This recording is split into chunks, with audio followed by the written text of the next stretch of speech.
야고보서 4장 4절부터 6절의 말씀을 가지고 하나님의 벗이 되려면 이란 제목으로 주의 말씀 같이 묵상하도록 합니다. 얼마 전에 패트릭의 친구들이라는 그런 웹사이트에 조지 부시 전 대통령, 아버지 부시 대통령을 이야기합니다. 그분이 한 아이를 안고 찍은 사진이 세계적으로 큰 화제가 되었습니다. 이 패트릭이라는 아이는 과거 부시 대통령께서 재임 당시에 비밀 경호원의 아들이었었는데 나이가 불과 2살밖에 되지 않음에도 불구하고 백혈병에 걸리게 되었고 그 치료 과정 속에서 머리가 모두가 다 빠지고 말았던 것입니다. 여기에 이 부시 대통령은 과거로부터 계속적으로 너무나도 충직했었던 그 경호원의 아들 소식을 듣고 진심으로 그 아이와 그 가정을 돕기 원했던 겁니다. 그렇기 때문에 부시 대통령 자신은 물론이고 과거에 함께 했었던 모든 그 경호원들 40여 명을 함께 모아서 다 같이 다 머리를 삭발을 하고 아이와 함께 사진을 찍고 아이와 가족에게 용기를 주었던 겁니다. 실제로 여러분 과거에 60년 전에 이 조지 부시 대통령에게 있어서도요 4살밖에 되지 않았었던 둘째 딸 러빈이라고 하는 여자아이가 백혈병으로 잃어버렸던 아픔이 그 가정에게도 있었다고 합니다. 그렇기 때문에 이 부시 대통령은 더 철저하고 또 절실하고 진지하게 이 가정을 돕기 원했습니다. 지금도 이 패트릭이라는 아이를 돕기 위한 그 기금 모금 행사나 많은 행사에 적극적으로 참여하는 모습을 보여주고 있는 실정입니다. 여러분 생각해보면 이 어린 패트릭 아직은 2살짜리라 뭘 모르겠지요. 그러나 그 부모님의 입장에서는요 전직 대통령과 많은 동료들이 함께 자기의 가족을 후원하고 격려하는 것을 볼 때 얼마나 많이 감격하고 용기가 될까 생각하게 됩니다. 여러분 그런데 우리 예수님께서는요 요한복음 15장 15절에서 우리에게 이렇게 말씀하십니다. 이제부터는 너희를 종이라 하지 아니하리니 종은 주인이 하는 것을 알지 못함이라 너희를 친구라 하였다. 저희들에게 말씀해 주십니다. 죄로 인하여 죽을 수밖에 없는 저희들 하나님의 아들 예수 그리스도께서 우리를 벗으로 그리고 친구로 인정해 주신 겁니다. 더 중요한 것은 우리의 신분이 이렇게 바뀌었다는 것, 친구가 되고 벗이 됐다는 것으로 끝나면 안 됩니다. 더 중요한 것은요 내가 주님의 벗답게 주님의 친구답게 이 땅을 과연 어떻게 살아가야 될까, 이것이 우리에게 더 중요한 숙제입니다. 같이 읽은 본문의 내용을 보면 야고보는요 당시 어떤 개인이나 불신자들에게 말씀을 준 거 아닙니다. 교회 공동체를 향하여서 그들의 믿음에 관하여 이렇게 책망합니다. 너희가 신실하지 못하다. 마치 가늠한 여인과 같이 정말 세상과 벗삼아 살아가는 모습이 너무나도 많이 있다 책망하고 있습니다. 그럼에도 불구하고 하나님께서는 그들을 버리지 아니하셨고 그들을 하나님의 또 벗으로 그리고 친구로 인정해 주셨고 그 은혜는 오늘 우리에게도 동일하게 채워주시는 겁니다. 여러분 그렇기 때문에 우리가 그 은혜를 받았다면 그 은혜를 기억한다면 우리가 남은 우리의 삶이 예수 그리스도의 친구로서 이 땅을 살아가야 되는 것 너무나도 중요한 문제입니다. 여러분 우리가 살다 보면은요 무엇이 되었다는 것보다 된 그 모습으로 그 모습답게 신실하게 살아가는 것, 이것이 더 중요한 것입니다. 변화된 그 모습이 한 번뿐만이 아니라 일정 기간이 아니라 사실은 하나님 나라에 가는 그날까지 신실하게 유지되는 것, 그게 더 중요한 숙제입니다. 여러분 결혼을 했다고 다 끝나는 거 아니지 않습니까? 결혼을 하고 하나님 앞에 부름을 받기까지 해로하기까지 부부관계로 바로 살아가는 것, 그게 더 중요한 것과 마찬가지입니다. 이처럼 우리 존재가 변화된 것보다 변화된 존재로 얼마나 신실하게 그리고 그것을 끝까지 유지하는가, 그것이 더 중요한 우리의 영적 숙제입니다.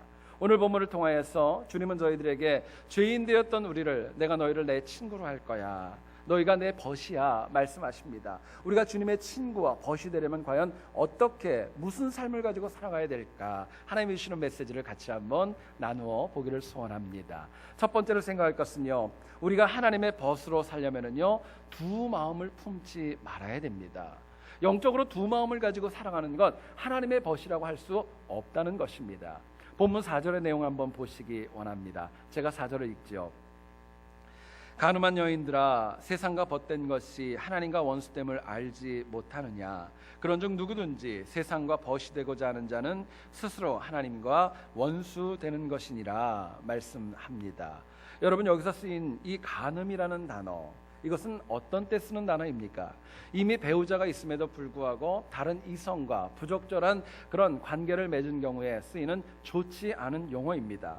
성경은요, 육체적인 간음을 좋게 여기지 않습니다. 또 하나님과 세상을 함께 섬기는 영적인 간음도 역시 좋게 여기지 않습니다. 그렇기 때문에 야고보는 얘기를 합니다. 이 간음이 하나님과 원수되는 것이라고 강하게 당시 초대교회를 향해 책망하는 겁니다. 여러분, 이사야서 54장 5절을 보면 선지자는 우리들에게 이렇게 얘기를 합니다. 너를 지으신 이가 내 남편이시라. 그의 이름은 만군의 여호와라. 저희들에게 말씀합니다. 성경은요, 하나님과 이스라엘의 관계를 그냥 단순한 관계가 아니라 부부 관계로 저희들에게 말씀해주고 있습니다. 문제는 하나님께서는 정말 이스라엘 향하여서 한결같은 사랑과 한결같은 모습으로 나아가는데 이스라엘 백성들은요, 하나님과 우상 앞에서 오락가락하면서 두 마음을 품고 영적 간음을 저지르고 말았던 것입니다. 여러분, 문제는요, 이것이 과거 구약 시대만 있었던 거 아닙니다. 야고보가 이 야고보서를 쓸 때 신약 시대도 똑같은 고질적인 질병이었고 어쩌면 오늘을 살아가는 우리에게도 역시 두 마음을 품는 우상 숭배가 적지 않은 것입니다. 여러분, 열왕기상 18장을 보면 능력의 선지자인 엘리야가 바알과 아세라 선지자와 함께 영적 전쟁을 벌이는 장면이 나옵니다. 그때 이 전쟁이 있기 전에 이 엘리야가 열왕기상 18장 21절에서 당시 이스라엘 백성들을 향하여서 이렇게 책망합니다. 들어보시죠. 너희가 어느 때까지 둘 사이에서 머뭇하려느냐? 여호와가 만일 하나님이면 그를 따르고 바알이 만일 하나님이면 그를 따를지니라 말씀하고 있습니다. 당시 이스라엘이나 또 현대를 사랑하는 신앙인들 모두가 다 양다리 걸치는 신앙, 그게 문제라고 저희들에게 말씀합니다. 여러분, 생각해 보면은요, 하나님을 안 믿는 거 아닙니다. 믿고 있습니다. 나름대로 사랑도 합니다. 그런데 문제는 뭐냐면은요, 하나님도 사랑하고 세상도 사랑하는 겁니다.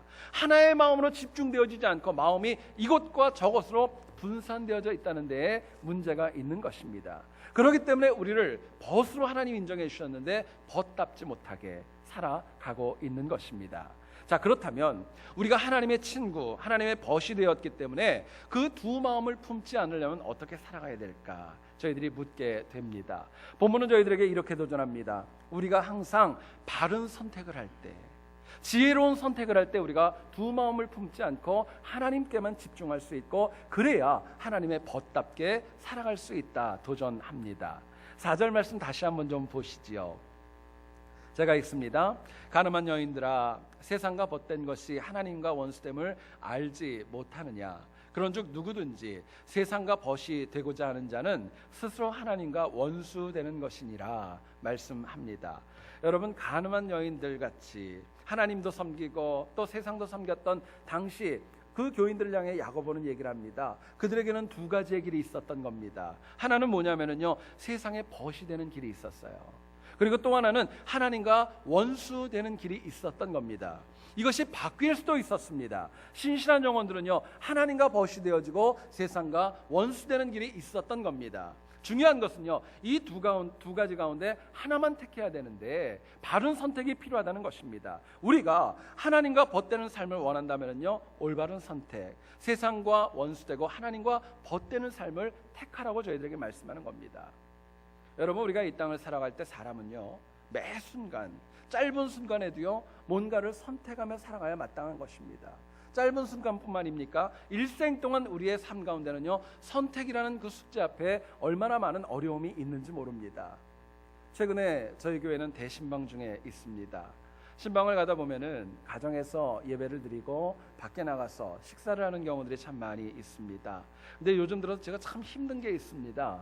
뭐냐면 식당을 가게 되면은요, 제 마음대로 자리를 앉지를 못합니다. 제가 앉아놓으면은요, 꼭 누군가가 와서 얘기를 합니다. 이 자리가 아니라 오늘 신방 받으신 분 옆에 앉으세요, 앞에 앉으세요. 그래가지고 결국은 저를 이렇게 세워서 자리를 옮기게 합니다. 그 다음부터 제가 특징이 있습니다. 뭐냐면은 절대 가서 먼저 안 앉습니다. 가만히 옆에 가서 서 있다가 여기 앉으세요 그러면 그때 가서 앉으면 아무 문제가 없는 겁니다. 여러분 생각해 보시죠. 식사 한 끼를 할 때요, 자리에 앉는 것도 선택의 문제입니다. 음식 먹는 것도 여러분 쉽지 않습니다. 저는요, 신방할 때 특징이 있습니다. 절대로 제가 먼저 오더 안 합니다. 왜냐하면 오더하면은 나중에 바꿔버려요. 더 좋은 거 드시라고. 그렇기 때문에 그냥 다 내버려 둡니다. 여러분, 선택이라는 게 쉽지 않아요. 정말 어렵습니다. 또 선택은 특징이 있는데, 하나를 얻으면 하나를 잃을 수밖에 없는 게 선택입니다. 선택을 할 때 처음에는 그 결과가 보이지 않아서 조금은 알 수 없어서 불안할 수도 있어요. 비록 결과가 보이지 않지만은요, 문제는 어떤 선택을 하느냐에 따라서 그 결과와 나중의 미래가 바뀔 수 있는 것입니다. 더 중요한 것은요, 내가 영적으로 어떻게 선택하느냐에 따라서 천국과 지옥이 같이 갈릴 수도 있기 때문에 중요한 거예요. 여러분, 가만히 보면은요, 선택이 너무 많은데 바른 선택은 결국 더 나은 미래를 만들어갈 수 있지만, 그릇되고 또 어리석은 선택은요, 나뿐만이 아니라 내 주변에 있는 사람들에게도 치명적인 아픔을 줄 수 있다는 데에 있습니다. 지난 1968년도 독일 프랑크푸르트에서 한 부부가 한 아이를 안고 굉장히 슬프게 울고 있었습니다. 남편은 한국 경제를 위하여서 독일에 파송되었었던 광부였었고, 또 아내는 독일에 파송되었었던 간호사였었습니다. 가정을 이룬 지 얼마 되지 않았고 아이를 낳은 지 3개월밖에 되지 않았는데 도저히 일을 하면서 아이를 키울 수가 없었던 겁니다. 그렇기 때문에 이 아이를 갖다가 친정어머니에게, 한국에 계신 어머니에게 데려다 주기 위하여서 공항에 나와 있었고, 그것이 너무너무 마음 아파서 부부가 함께 울고 있었던 겁니다. 그리고 그 아이는 한국에 가게 되었고, 무려 4년 동안이나 친엄마와 친아버지를 한 번도 못 보고 할머니 손에 크게 됩니다. 5살 때 친부모님을 만나게 됐는데요, 바로 아이와 함께 미국 시카고로 이민을 가게 되었던 겁니다. 여러분, 우리들도 이민자들이지만은요, 시카고에서도 이 부모가 이민자로 살아가면서 쉽지 않은 삶이 지속되었습니다. 같이 생계를 위하여서 아버지도 일을 하고 어머니도 일을 하면서 이 어린아이가 본의 아니게 집에 혼자 있을 때가 적지 않았던 겁니다. 아이는 굉장히 두려웠고, 때로는 그 수기를 보니까요, 엉엉 울면서 두려워할 때도 적지 않았다고 합니다. 감사하게도 그런데 이 아이가 공부를 참 잘했고요, 학교에서 공부할 때마다 1등의 자리를 놓치지 않았답니다. 이처럼 좋지 않은 환경이었음에도 불구하고 이 아이가 항상 마음에 품고 있었던 생각이 있었습니다. 바로 이겁니다. 이민자인 우리 부모가 이렇게 힘들게 고생하는데 나도 열심히 공부해서 뭔가 신실하게 살아야 되지 않을까 생각을 했던 거예요. 여러분, 우리 주변을 보면 이민자의 자녀들이 생각지 않게 탈선하고 아픔의 길로 가는 경우 참 많이 봅니다. 근데 이 아이는 열악한 환경이었었지만은요, 어려서부터 하루하루 바른 선택을 하면서 살아갔던 것입니다. 그리고 이 아이가 장성한 다음에는요, 미국 이민 역사상 한인 가운데는 3번째로 미국 연방 종신 판사가 되었던 존 리, 이지훈 씨가 되었다는 것을 저희들에게 보여줍니다. 여러분, 사람은 누구나가 다 어려움이 있죠. 어려움이 있지만 그 중에 행한 바른 선택이 결국에는요, 내 인생을 결정짓는 겁니다. 선택은요, 남이 해줄 수 있는 거 아닙니다. 힘들고 어려워도요, 내가 하는 것입니다. 선택은 내가 하되 그 앞에는 2가지입니다. 하나님의 벗으로 살 것인가, 하나님의 원수로 살아갈 것인가. 그 2가지밖에 없는 거예요. 여러분, 그렇기 때문에 우리가 그 선택을 하는 거 쉽지 않은 겁니다. 때로는 우리가 나름대로 지혜롭게 했다고 하지만 나중에 보면 실패할 때 우리 인생 가운데 얼마나 많이 있습니까? 결국 그렇기 때문에 우리가 정말 바른 선택을 하기 위해서는요, 인간적인 지혜가 아니라 하늘의 은혜가 필요한 것입니다. 하늘의 은혜가 우리의 삶 가운데 채워질 때 내가 뭘 하더라도 하나님 기뻐하는 거 결정하고 선택할 수 있기 때문에 그렇습니다. 여러분, 오늘 본문 6절을 한번 보시죠. 그러나 더욱 큰 은혜를 주시나니 그러므로 일렀을 때 하나님이 교만한 자를 물리치시고 겸손한 자에게 은혜를 주신다 하였느니라 말씀합니다. 여러분, 우리의 삶 가운데 교만이 앞에 있을 수 있고 겸손이 앞에 있을 수 있습니다. 근데 그것을 우리가 어떻게 바르게 선택하느냐, 하나님의 은혜가 필요한 것입니다. 위로부터 공급하시는 은혜가 있어야 우리가 올바른 것, 하나님 기뻐하는 것 택할 수 있는 거예요. 여러분, 우리가 가만히 살아보다 보면은요, 하나님의 은혜는 내가 바른 선택을 하도록 날마다 강권합니다. 하나님의 은혜 가운데 선택하면은요, 결국 그 결과는 감사로 귀결될 수밖에 없는 것입니다. 문제는 그냥 선택하는 것이 아니라 은혜 받고 선택했을 때 능력과 권능이 있는 거예요. 누가복음 19장을 보면 세리장 삭개오의 집에 예수님께서 신방하셔서 은혜를 받는 장면이 나옵니다. 여러분, 삭개오가 은혜 받고 나서 주님 옆에 서서 이야기합니다. 내 재산의 절반을 내놓을게요. 남의 것 토색한 거 있으면 4배를 갚겠습니다. 이야기를 합니다. 여러분, 성경을 가만히 한번 보세요. 먼저 자신의 죄를 고백하고 나서 은혜 받았다고 얘기하지 않습니다. 성경을 가만히 보면 먼저 은혜 받고 선택하고 결정했던 것입니다. 여러분, 삭개오는 은혜를 받았기 때문에 더 이상 세리의 길이 아니라 하나님 백성의 길을 선택하게 되었던 것입니다. 생각해 보시죠. 삭개오는요, 세상과 벗하던 삶을 이제는 세상과 원수가 되게 살았습니다. 하나님과 멀리 있던 삶이 이제는 하나님의 벗으로 은혜 받고 돌아올 수 있게 되었던 것입니다. 여러분, 하나님의 벗으로 살려면은요, 하나님의 친구로 살려면은요, 우리에게 하나님 주시는 은혜가 필요합니다. 은혜 있으셔야 돼요. 세상 그 무엇도, 어떤 지혜와 어떤 사람의 조언도 나에게 바른 선택을 할 수 있도록 이끄는 능력 없는 겁니다. 결국 주님의 벗으로 살려면은요, 이제부터라도, 바로 지금 이 순간부터라도 하나님의 은혜를 사모하며 사는 지혜가 저희들에게 필요한 것입니다. 여러분, 이민자로 이 땅을 사랑하는 거 쉽지 않을 겁니다. 여러 가지 많은 어려움들이 있고, 어떤 분은 그렇게 얘기를 하더라고요. 이민자의 삶이 마치 자전거를 타는 것 같다고. 자전거 페달을 밟지 않으면 넘어질 수밖에 없는 겁니다. 하루도 빠지지 않고 열심히 일해야 사는 것, 이민자의 어려움이 있습니다. 그럴수록 더 은혜를 사모하시고 더 바른 선택으로 우리가 승리할 수 있다는 거 마음에 깊이 새기셔야 될 겁니다. 여러분, 그렇기 때문에 우리는요, 하나님의 은혜가 있는 자리, 하나님의 능력이 있는 자리 더 나오셔야 됩니다. 사모하셔야 되고요, 그 자리에 가까이 오셔야 돼요. 은혜가 있어야 내가 바른 선택을 하고 두 마음을 품지 않고 하나님의 벗으로 살아갈 수 있기 때문에 그렇습니다. 제가 최근에 설교를 하고 또 우리 교회 사역을 하다 보면서 한 가지 이렇게 느끼는 것이 한 가지가 있습니다. 뭐냐면은요, 저희 교회가 과거에 비해서 더 아멘 소리가 줄어가고 있다는 데 있습니다. 물론 우리 교회는 장로교이기 때문에 아멘을 잘 하지 않는 거 알고는 있습니다. 근데 여러분, 그건 미덕은 아닙니다.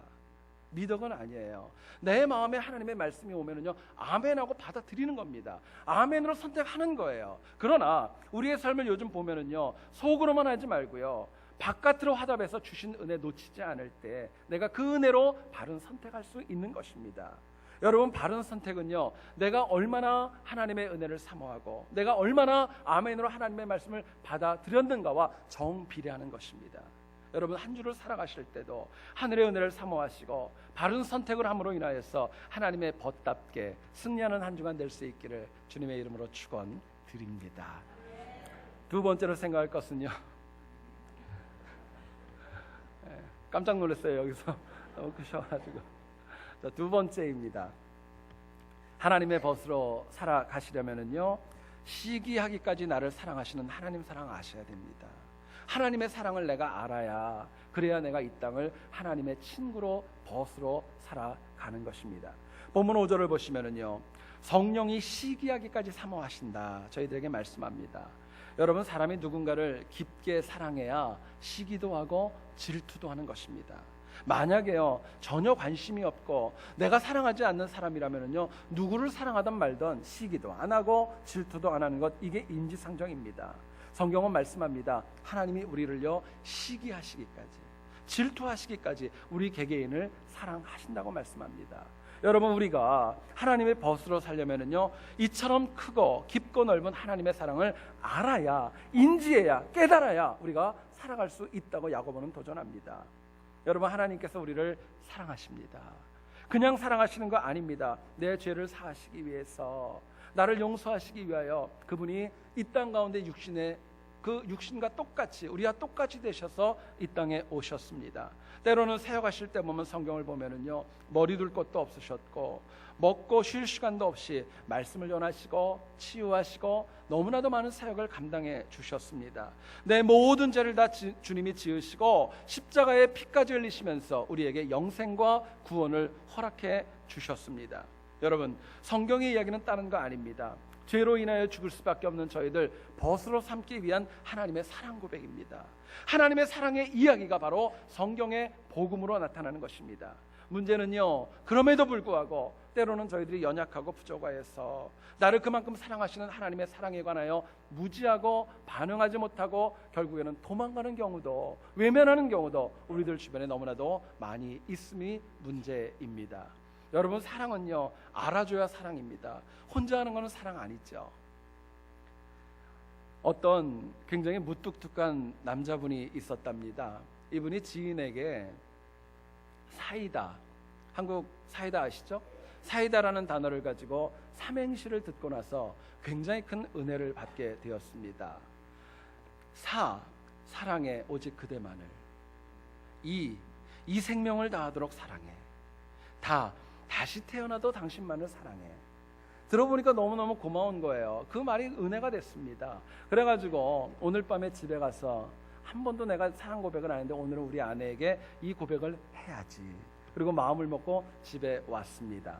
그리고 무뚝뚝한 가운데 아내에게 얘기를 합니다. 내가 오늘 좋은 얘기를 들었는데 삼행시를 할 테니까 운을 좀 띄워달라고. 했더니 아내가 이야기했습니다. 사랑해 오직 그대만을. 아내가 갑자기 깜짝 놀라는 거예요. 눈이 이만해지는 겁니다. 이 사람이 오늘 웬일이지? 그래도 혹시나 하는 마음으로 이 얘기를 했습니다. 이 생명 다하도록 사랑해. 했더니 이 여자분이요, 너무 놀라가지고 그냥 피식하고 웃어버린 거예요. 농담하는 줄 알고. 여러분, 사랑 고백을 했는데 웃어버리니 얼마나 무안했겠습니까? 여자분이 아내가 마지막으로 다 얘기를 했습니다. 그러자 그 남편이 얘기했답니다. 다 뻥이야. 다 뻥이야. 그리고 나서 그냥 확 화가 나가지고 자기 방으로 들어가 버렸대요. 여러분, 사랑은요, 받아주셔야 사랑이에요. 알아야 사랑인 것입니다. 물론 우리가 하나님의 사랑을 모른다고 나를 향한 하나님의 사랑을 주님이 거둬가시는 것은 아닙니다. 그러나 사랑은요, 일방적인 단어 아닙니다. 쌍방적인 단어이고요, 관계적인 단어입니다. 결국 나를 향한 하나님의 사랑을 내가 바로 알아야 하나님을 사랑할 수 있고 또 하나님의 벗으로, 친구로 이 땅을 살아갈 수 있는 것입니다. 자, 그렇다면 우리가 나를 시기하시기까지 사랑하시는 그 하나님의 사랑, 우리가 어떻게 알 수 있을까요? 하나님의 사랑을 알아야 된다고 얘기하는데 어떻게 하면 그분의 사랑을 알 수 있겠습니까? 본문은 저희들에게 이렇게 도전합니다. 우리가 하나님의 사랑을요, 계수할 때, 하나님의 사랑을 일일이 되새겨보고 되뇌이고 다시금 깨달을 때 비로소 우리가 그 사랑을 온전하게 알 수 있다 도전합니다. 여러분, 본문 4절을 보시면은요, 간음한 여인들이라고 얘기를 합니다. 헬라어 원어를 보면은요, 간음할 여인이 아니라 이미 간음을 한 범죄한 여인을 이야기하고 있습니다. 여러분, 하나님을 저버리고 영적으로 이미 두 마음을 품고 있었던 교회를 지칭하는 것과 똑같습니다. 문제는 이렇게 간음했다면, 영적으로 두 마음을 품었다면 하나님이 버려도 누구도 컴플레인할 수 없는 그런 상황이었던 거예요. 그런데 하나님께서는 그 영혼에게 다시 기회를 주십니다. 그래서 이제는 죄인이 하나님의 벗이 되고 친구가 될 수 있는 길을 열어 주셨던 것입니다. 여러분, 이처럼 내가 연약하고 부족하지만은요, 나를 향한 하나님의 사랑을 계수할 수 있을 때에는요, 내가 하나님의 벗으로 회복될 수 있는 것입니다. 많은 이민자들이 힘들어합니다. 왜 나만 이렇게 힘들까? 왜 나만 이렇게 고통스러울까? 눈물을 흘리고 아파하는 경우들이 참 많이 있습니다. 근데요, 그럼에도 불구하고 나를 향한 하나님의 사랑은 있는 겁니다. 문제는 내가 그 사랑을 계수하지 못하고 깨닫지 못하기 때문에 발생하는 겁니다. 우리가 살다 보면 하나님 앞에 간구하는 거 있죠. 하나님, 나에게 이거 좀 주십시오. 이거 좀 있었으면 좋겠습니다. 몇 년을 기도해도 하나님 저희들에게 안 주실 때 있습니다. 때가 안 됐거나 나에게 불필요하기 때문에 하나님 안 주시는 겁니다. 그러나 어떤 경우에는 내가 간구하지 않았습니다. 기도하지도 않았는데 하나님이 알아서 채워주는 것이 있습니다. 여러분, 그것은요, 나에게 필요하기 때문에 하나님 주시는 겁니다. 살다 보면은요, 하나님의 사랑이 없다면, 나를 향하여 하나님이 공급하시는 사랑이 없다면 인간은 잠시도 살아갈 수 없는 존재임을 잊지 말아야 됩니다. 여러분, 뒤돌아보면은요, 하나님의 사랑은 내가 구하지 않은 것 참 많습니다. 때로는요, 어떤 것은 내가 전혀 생각도 하지 않았는데 그 사랑이 있기 때문에 내가 지금 이 자리에 있는 것이고 내 자녀들이 크고 있는 것이고 내가 은혜 가운데 하루하루를 살아갈 수 있는 것입니다. 우리가 참 많이 부르는 복음성가 중에 날 구원하신 주 감사라는 찬양이 있습니다. 여러분, 예배당에 들어오실 때 아마도 종이를 받으셨을 겁니다. 그거를 좀 꺼내시고요, 같이 말씀을 계속 나누기 원합니다. 이 찬양의 작시자, 이것을 처음으로 시를 지었던 사람은 스웨덴 출신의 구세군 성도였었던 아우구스트 루드빅 스톰이라는 사람입니다. 여러분, 이 가사를 가만히 보시면은요, 스웨덴어로 된 가사가 우리가 부르는 찬양과는 좀 생소합니다. 근데 그 가사를 가만히 읽어보시면은요, 얼마나 그 때마다 일마다 하나님의 사랑과 은혜를 계수하며 감사하고 있는지 모릅니다. 제가 나눠드린 페이퍼에는요, 4절의 그 가사가 나와 있습니다. 제가 한 절을 읽고, 첫 번째를 읽고, 두 번째는 여러분들이 읽어주시고, 세 번째는 제가 읽고, 네 번째는 같이 한번 읽어봤으면 좋겠습니다. 제가 먼저 읽죠. 지금 있는 것 주께 감사, 주님 가져가신 것 감사, 지나간 시간도 감사, 지금 이 시간도 감사, 화사하고 따뜻한 봄날 감사, 울적하고 쓸쓸한 가을 감사, 사라진 눈물 감사, 내 가슴의 평안 감사. 읽어주시죠. 나 다 알지 못하는 것 감사, 응답하신 기도 감사, 받지 못한 것도 감사, 영생의 비밀 감사, 궁핍할 때 공급 감사, 측량할 수 없는 은혜 감사, 평안의 가족 주신 보혈 감사, 내 삶의 푸른 하늘 감사, 빛 뿌리는 구름 주신 감사, 주님 주신 광명 감사, 마찬가지 어둠도 감사, 시험과 분투 감사, 변치 않는 소망 감사, 다가오는 내일 감사, 내일 실패 닥쳐도 소망 감사, 장미꽃 어우러진 환한 길 감사, 장미의 가시도 감사, 가야 할 천국 계단 남은 길 감사, 영원히 안전한 집 감사, 십자가와 고통 감사, 천국의 복락 감사, 불같은 시련 감사, 모든 것 항상 감사. 아멘. 아멘. 여러분, 이 스톰은요, 구세군 사역자로 일을 하는 가운데 37세의 젊은 나이에 척추에 어떤 장애가 와서 평생을 장애인으로 살게 됩니다. 고생 끝에 임종의 순간에 맞이하게 되었고, 그 가운데 자기의 삶을 되돌아보고 하나님의 은혜를 계수합니다. 그리고 그때 지었던 작시했던 그 찬양이 바로 우리가 같이 읽었었던 이 4절의 찬양의 내용입니다. 여러분, 우리의 지난 날을 한번 되돌아보시기를 원합니다. 스톰과 같은 큰 사랑과 은혜가 적지 않았죠. 사실은 너무너무 많이 있었습니다. 되돌아보면은요, 우리가 기억하는 사랑도 있고요, 어떤 경우에는 전혀 기억하지도 못하지만 하나님이 채워줬던 은혜도 적지 않습니다. 더 감사한 것은 그 사랑이 과거에만 주셨던 것이 아니라 지금 이 시간도 주고 있고, 또 미래에도 여전히 함께 하시겠다는 약속이 있음이 우리들에게 감사입니다. 여러분, 역대상 16장 34절을 보면은요, 너무너무 힘들고 곤고했었던 다윗이 이렇게 찬양합니다. 여호와께 감사하라, 그는 선하시며 그의 인자하심이 영원함이로다 이야기합니다. 여러분, 다윗은요, 쉽지 않았죠. 그 삶을 보면 수많은 우여곡절이 있었고, 눈물이 있었고, 좌절과 또 쫓기는 어려움이 있었습니다. 왕으로 기름 부음을 받았지만은요, 사울에게 쫓기며 죽을 위기가 있었고, 이방 땅에서 망명했고, 외국 왕 앞에서 미친 척하면서 수염에 침을 흘리는 경우도 있었다고 성경은 이야기합니다. 그런데 하나님의 은혜를 계수해 보니까, 하나님의 은혜를 되돌아보니까 그 마음에 감사하고 그 인자하심이 너무 깊어서 하나님을 찬양하자고 우리들에게도 도전하고 있는 것입니다. 여러분, 이민자의 삶에 많은 우여곡절이 있죠. 실패의 경험도 있을 겁니다. 눈물의 경험도 있고 아픔도 있었을 겁니다. 그러나 우리가 이 자리에 있다는 것은요, 그거 하나님의 사랑으로 이겼기 때문에 이 자리에 있는 것입니다. 우여곡절이 있었지만 더 큰 은혜가 있었던 거예요. 힘들고 어렵지만 더 큰 하나님의 사랑이 있기 때문에 지금 우리가 살아가야 될 이유가 있는 것입니다. 여러분, 당시에는 몰랐죠. 당시에는 잘 몰랐어요. 그러나 그때 하나님께서 예비하신 그때 누군가를 만나게 하셨고, 또 그때의 그 작은 도움이 내 삶에 큰 위로와 격려가 되었고, 그때 만났었던 그 방법이 결국 내 인생을 다시금 일으켜 세워서 하나님의 나라 위해서 쓰임받을 수 있도록 저희를 이끌어 주셨던 겁니다. 여러분, 힘들고 어렵지요. 그러나 그럴수록 나에게 베풀어 주셨던 하나님의 사랑, 은혜, 감사의 조건들 계수하는 지혜가 필요합니다. 여러분, 세상에 나가보세요. 세상에선 계수할 거 아무것도 없습니다. 그러나 우리가 하나님의 은혜를 계수하기 위해서는요, 삶의 방향이 하나님께로 향하는 겁니다. 하나님께로 향하고 하나님께로 이끌려 나와야 하나님의 은혜 계수할 수 있기 때문에 그렇습니다. 여러분, 하나님의 사랑 계수하면 계수할수록요, 나는 하나님과 더 가까운 벗이 되는 겁니다. 그러나 역으로 원망이 있고 한탄이 있고 불평과 좌절은 오히려 세상과 벗되는 길을 재촉할 뿐입니다. 여러분, 어떤 삶을 원하시겠어요? 어떻게 살아가시겠어요? 남은 우리의 한 주간과 남은 우리의 평생의 삶이 힘들고 어려워도 주님의 사랑을 날마다 계수하면서 그 사랑을 알고 정말 죄인이 아니라 하나님의 벗으로 승리하는 우리 모두 될 수 있기를 다시 한번 주님의 이름으로 축원드립니다.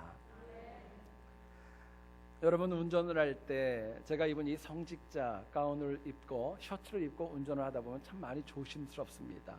그냥 셔츠가 아니라 십자가가 딱 여기 박혀 있기 때문에 때로는 추월도 잘 못하고요. 또 양보, 이렇게 끼어드는 차에게 양보를 해야 될 때도 참 많이 있습니다. 생각해보면 그러면 안 되는데 더 조심하게 되는 겁니다. 이유가 있습니다. 혹시라도 나 하나 때문에 하나님의 영광이 가리면 어떨까, 그런 마음이 들어서 굉장히 조심합니다. 여러분, 하루하루 살면서 그런 생각 참 많이 합니다. 목사답게 사는 게 참 힘들구나. 목사답게 사는 게 참 힘들구나. 여러분, 저만 힘들어요? 장로님들 쉽지 않죠? 장로님답게 사는 거 어렵습니다. 권사님답게 사는 거 이거 쉬운 거 아닙니다. 교회의 중직자로 사는 거 이거 쉬운 거 아니에요. 여러분, 거기에 걸맞게 사는 거 정말 어렵고 쉽지 않은 문제들이 앞에 있는 겁니다. 그러나 본문은 저희들에게 이야기합니다. 항상 바른 선택, 하나님의 은혜로 바른 선택을 하셔서 두 마음 품지 마시고 하나님의 벗되고 살아가라 말씀합니다. 또 한 가지는요, 우리가 날마다 하나님의 사랑 깊이 계수하셔서 그 사랑을 바로 알고 살아가는 승리가 있기를 다시 한번 주의 이름으로 축원드립니다. 기도하겠습니다. 거룩하신 하나님 아버지, 죄로 죽을 수밖에 없는 저희를 버리지 않으시고 벗으로, 친구로, 또 자녀로 인정해 주신 하나님의 은혜와 사랑을 찬양합니다. 하나님, 우리를 벗으로 삼으신 하나님의 은혜에 감격으로 그치지 않게 하시고 정말 친구답게, 벗답게, 자녀답게 살아갈 수 있도록 때마다 일마다 역사하여 주시옵소서. 날마다 바른 선택을 함으로 인하여서 두 마음을 품지 않게 하시고 항상 나를 향한 하나님의 사랑을 계수하게 하셔서 깊고 크고 넓은 하나님의 사랑을 가슴에 새기고 살아갈 수 있도록 날마다 은혜 주옵소서. 감사와 찬양을 드리며 예수님의 이름으로 기도드렸사옵나이다. 아멘.